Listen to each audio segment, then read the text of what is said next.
Good day. For those of you who do not know me, my name is Douglas Harder, and in this topic, we're going to look at the composition of linear maps, including matrix-matrix multiplication. So in this topic, we will define the composition of linear maps. We will examine some of the properties thereof. We will learn that composition is not necessarily commutative. We will determine how to calculate the composition of matrices. That is, we will be learning matrix-matrix multiplication. And we will learn under which circumstances we can multiply two matrices. Now, given one linear map A that maps a vector space U to a vector space V, and a second linear map B that maps that codomain vector space V on to another vector space W, we can now define the composition of these two linear maps written as BA that maps the vector space U to the vector space W, where we define BA applied to U as B being applied to whatever A is when applied to U. So you will see that A applied to U produces a vector in V.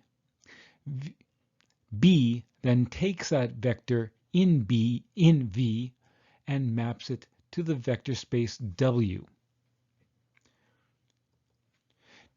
Theorem: the composition of linear maps is itself a linear map. Proof: well, let us apply BA onto a linear combination of vectors in U. Well, BA by definition is B applied to A applied to that linear combination. But A is linear. Consequently, A applied to a linear combination of vectors is equal to A applied to each of the vectors with the same corresponding linear combination. Well, now B is multiplying a linear combination of vectors in V. So once again, B itself is linear, and so we can do the same with B. However, you will now note that B applied to A, which is applied to U1, is by definition BA applied to U1, and the same for the second. Oh, and there we have it. We now see that BA applied to a linear combination of vectors is equal to that same linear combination of BA applied to each of the vectors. Theorem: given A mapping U onto V, B mapping V onto W, and C mapping W onto a vector space X, then CBA is the same as C times BA. That is, composition is associative. Proof: well, starting out with the definition, CB times A applied to U is just CB applied to A applied to U. Oh, but wait a second. CB applied to A applied to U is just C applied to B being applied to A applying to U. And oh, wait a second. B applied to A applying to U is by definition BA applying to U, and thus C applied to BA applied to U is just C times BA all applied to U. Since this is true for all vectors U, therefore CB composed with A is equal to C composed with BA. Now, given three linear maps, A1 and A2 mapping U onto V, and B being a linear map that maps V onto W, then B composed with the sum of A1 plus A2 is equal to the sum of B composed with A1 and B composed with A2. That is, composition distributes over linear map addition.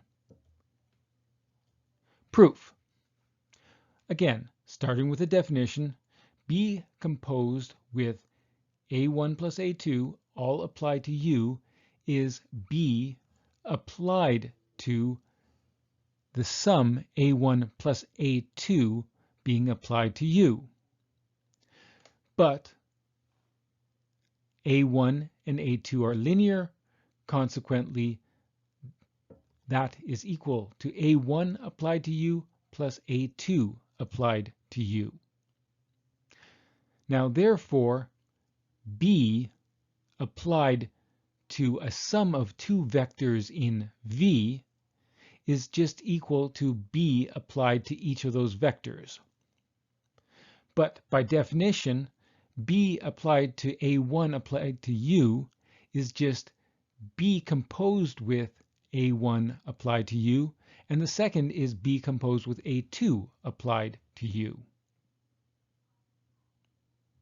But wait a second, that is the sum of two linear maps applied to U, and thus we can see that this is B composed with A1 plus B composed with A2, all applied to U. Therefore, since this is true for all U, as we didn't pick any specific U in the vector space U, thus the arithmetic expression, or the expression involving B, A1, and A2, those two are equal, and thus composition distributes over map addition. Here's one that we didn't have to prove before, because up until now, any multiplication we had was commutative. We're going to find that linear maps are not commutative. However, we will therefore have to show that composition distributes over map addition on the right as well. Now the proof is more or less the same. The composition of B1 and B2 with A is equal to the sum of B1 and B2 applied to A being applied to U, and that is a vector, therefore we can distribute it across, and by definition those two are the two compositions, and we may then add them together. These are true for all U, therefore the expression on the left equals the expression at the bottom right, and therefore this is true. Theorem.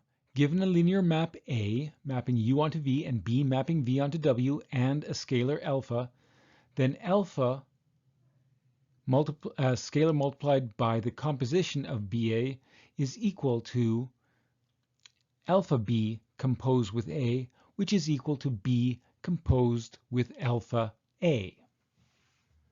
That is, composition is bilinear, and we've already seen bilinear with a real inner product.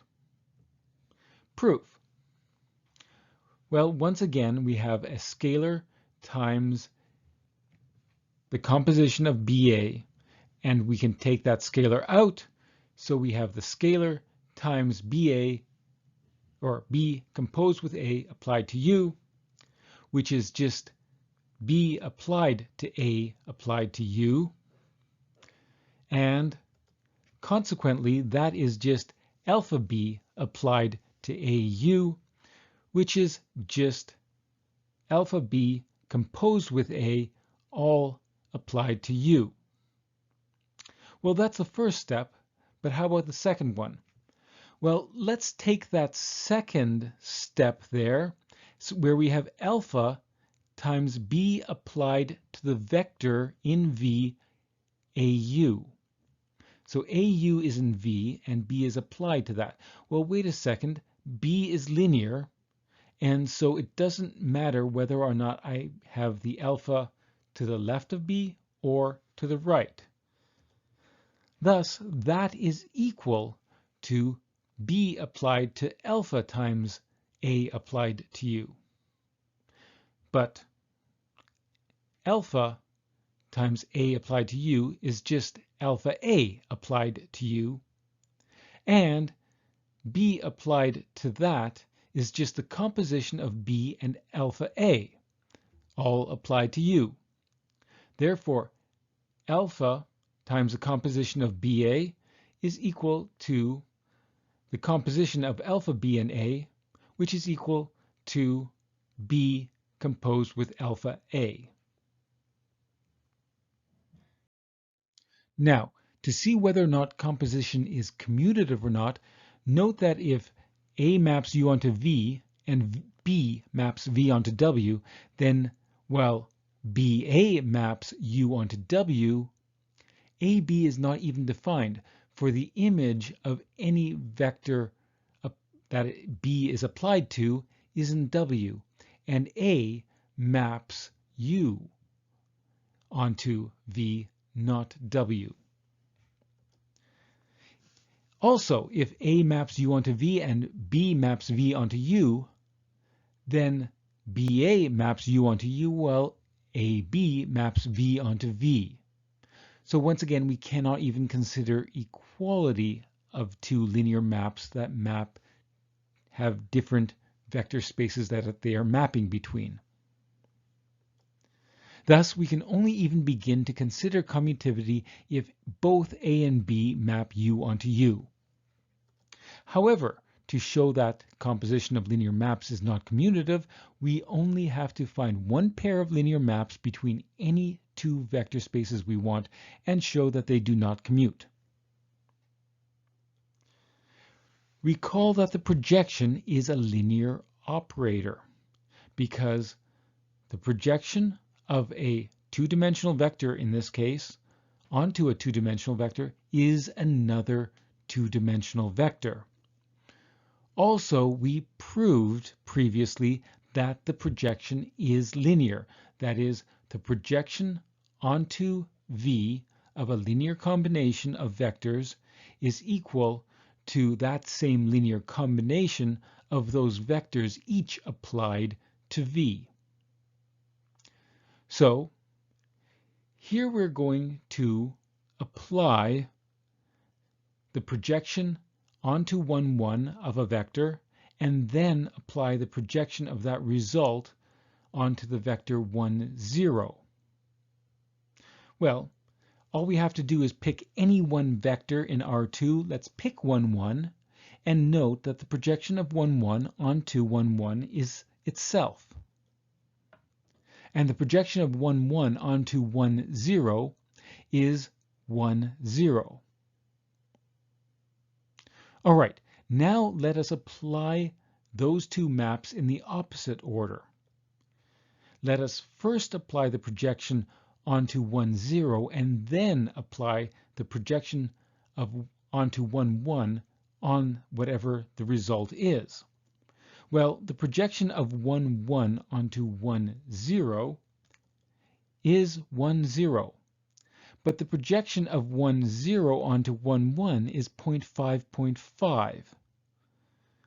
So, consequently, it is not true that composing the projection of 1 onto 1, 0 and the projection onto 1, 1 equals the composition of the projection onto 1, 1 and the projection onto 1, 0. Therefore, in general, we cannot say that composition is commutative. Even if it is defined, we can find very simple linear maps that do not commute. The order in which we apply the linear maps, or linear operators in this case, matters. Next, let us look at linear maps in finite dimensional vector spaces. Assume A maps Rn onto Rm and B maps Rm onto Rl. Well, therefore, we know that BA mapping Rn onto RL is a linear map. However, we know that all linear maps between finite dimensional vector spaces are representable by matrices. So if A is an M by N matrix and B is an L by M matrix, it follows that BA must be represented by an L by N matrix. But what is that matrix? Well, recall that if A maps Rn onto Rm, then A is an M by N matrix that is representable by n column vectors A1 through AN, each of which is an m-dimensional vector.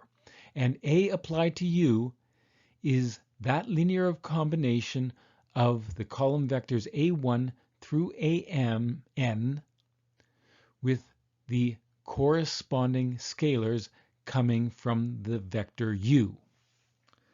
So, consequently, B composed with A applied to U is B applied to A applied to U. But we just found what A applied to U was. It was a linear combination of its column vectors.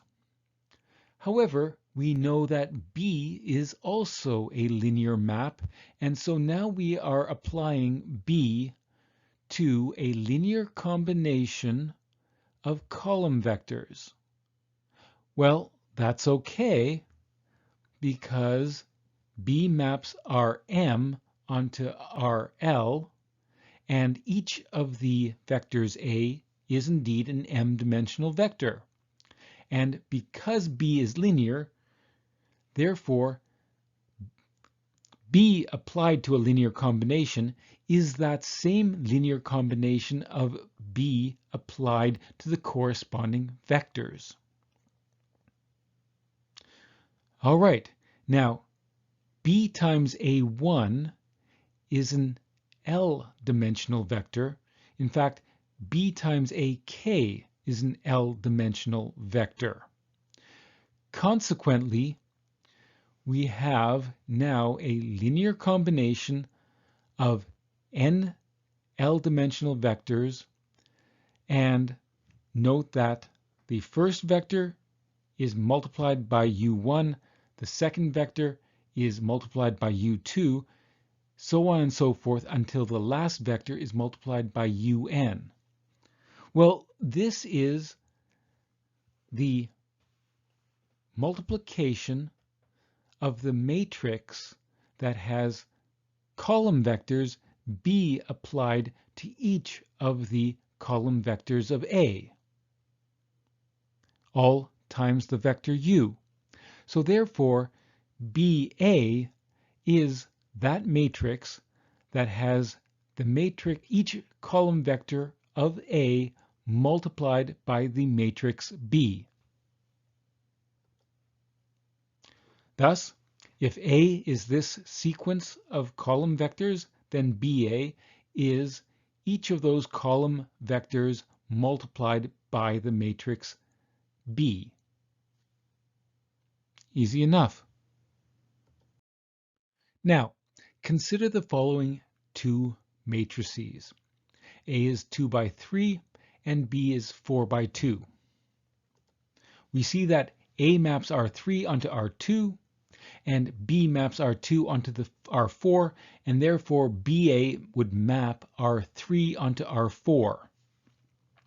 Also, we can find BA by simply multiplying each of the columns of A by the matrix B. So in this case, we get that the first column would be -2, 4, 8, 10. The second column would be 11, 2, 8, and -7. The third column would be -9, -6, -14, and -9 again. All right, so we have now found the composition of the matrices B and A. We will actually just call this matrix-matrix multiplication. Now, if you prefer, here's a more algorithmic approach to finding a matrix vector product. First of all, B is a 4x2 matrix, A is a 2x3 matrix. Therefore, that means that A maps R3 onto R2 and B maps R2 onto R4. Therefore, the resulting composition must map R3 onto R4, and therefore the result will be a 4x3 matrix. So essentially, get rid of the common 2. Now we have to populate the entries. Well, you'll notice that if you element-wise multiply and add the first column and of the first matrix, the first row of the first matrix, and the first column of the second matrix, we get -1 times 2 plus 3 times 0, which is -2. For the next one over, we shift the column over by 1. So -1 times 1 plus 3 times 4 is 11. Shifting the column over by 1, -1 times -3 is +3. 3 times -2 is -2. Adding those together gives -3. All right, next we go on to the second row of the first matrix and the second row of the solution. So 2 times 2 plus 0 times 0 is equal to 4. 2 times 1 plus 0 times 4 is 2. 2 times -3 plus 0 times -2 is -6. Going on to the third row. 4 times 2 plus 1 times 0 is 8. 4 times 1 plus 1 times 4 is 8. 4 times -3 plus 1 times -2 is -14. Finally, going on to the last row, 5 times 2 plus 3 times 0 is 10. 5 times 1 plus -3 times 4 is -7. And 5 times -3 plus -3 times -2 is -15 plus 6, or -9. All right, so if you do not want to think of matrix multiplication as the matrix B multiplying each of the columns of A, you can think of this algorithm instead, and both work. This algorithm is actually rather nicer if you are only trying to find 1 or 2 entries. For if you want to find the entry ij in the solution, you element multiply the ith row of B and the jth column of A.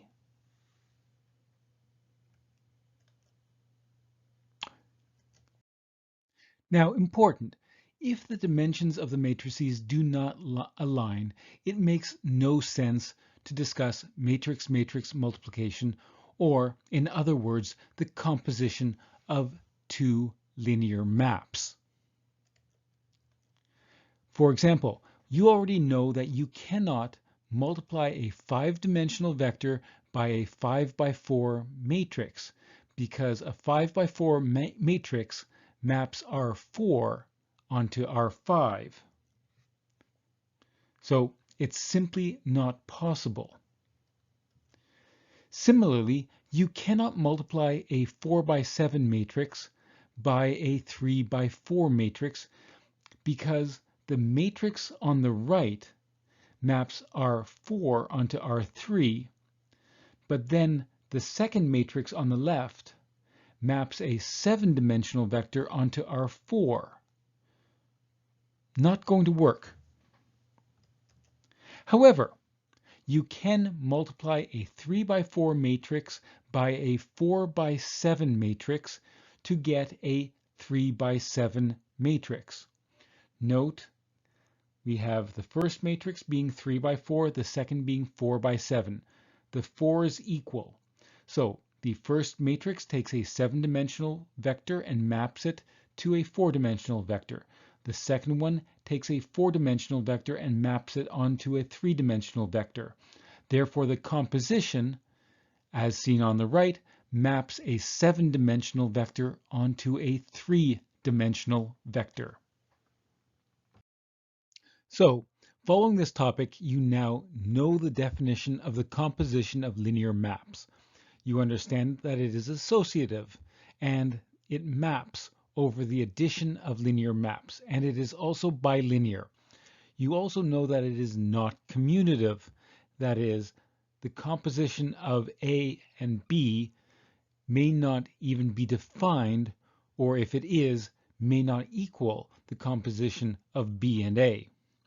You also know how to find the composition of matrices, which is matrix-matrix multiplication. You understand how to determine which matrices can be multiplied.